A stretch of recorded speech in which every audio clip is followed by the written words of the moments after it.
You're looking at the Maize Cob from the Incan Empire of the Indigenous Americas Unit. Probably done around 1440s, 1450s or so, and then ends around the 1530s, and we'll get into that in just a second. So this is one of the weirder art pieces, I have to admit, when you first saw it.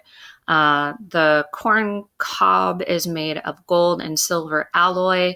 Alloy just means it's a combination of metals here, but really realistic looking. I mean, the individual kernels, the texture of the husk, it is really the main thing to know. It's just incredibly natural looking.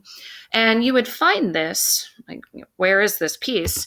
You'd find it basically at a structure called the Coricancha, which is in the heart of Cusco, the capital of the Incan Empire. It's basically a temple that was dedicated to the sun god, who you have as a picture over here on the left.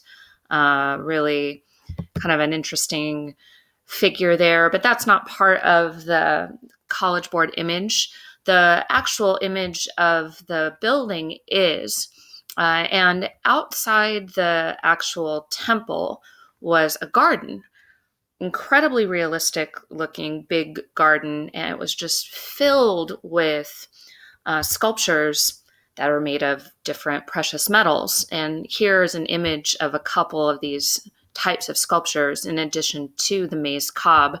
Cute little llama here and this human figure on the left. Both are examples of many different types of golden sculptures that you would find in this garden. And the Coricancha basically is a house of worship for mostly the sun god, who is their main god. The Incans believe that they are descendants of this god. So the making of these golden sculptures is an offering to the god, but it also reflects their own power, and in many ways, of course, one of them being the metals. But the other is we need to talk a little bit about their farming practices. And you can see the terraced, or the farms that basically are throughout the Incan Empire, and it's cut into steps. That's what the terracing is referring to. And what you grow basically in all parts of the Incan Empire depends on the elevation and where you are. So the garden basically represents, like the llamas only are found in the highest points of the Incan Empire in the Andes mountain areas. But other crops like corn would be found more in the mid-levels of the terrace. Other animals, other crops would be found maybe in the lower parts.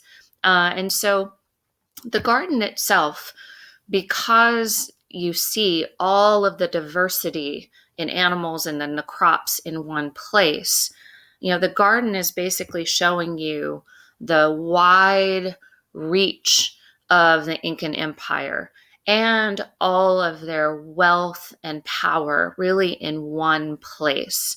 So, the corn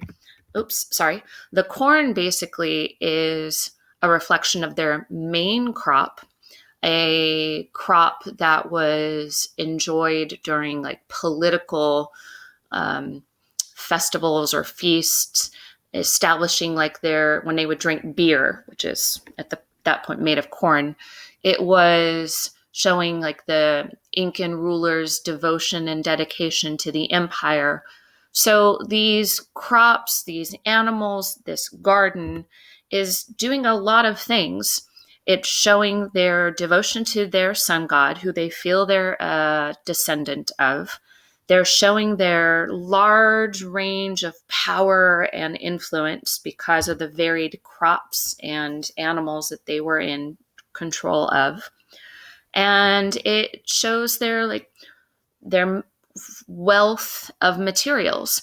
And so in the 1500s, around 1530s or so, when the Spanish came into Cusco, of course, the Spanish were super interested in this garden for the material wealth they looted the garden and sent back these objects to the king, who was Charles V at the time.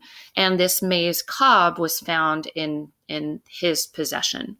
So it depicts then ultimately the Spanish power over the New World here in the Americas and the Incan Empire. So that's Maize Cob. Again, what looks like kind of this really strange, like, why do we have to know this piece? But it was part of a larger complex and garden that really did depict the power of the Incan Empire.